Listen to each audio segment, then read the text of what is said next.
बघा, काल गणेश जयंती होती तर गणपतीची मिरवणूक, विसर्जन मिरवणूक चालली आहे.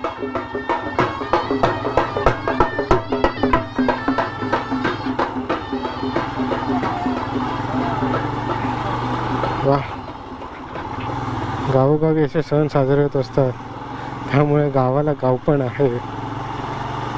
सगळेच जर मुंबईमध्ये आपलं कामधंदा शोधायला लागले तर मग गावातलं गाव पण राहणार कसं,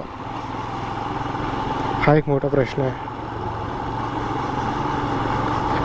आणि प्रश्न हा पण आहे, जर पोरगा मुंबईत नसेल तर त्याला मुलगी देत नाहीत, मग गावाला गाव पण येणार कसं.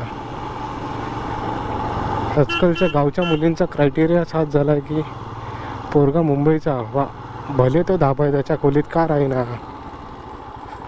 तुम्ही जावा प्लीज प्लीज.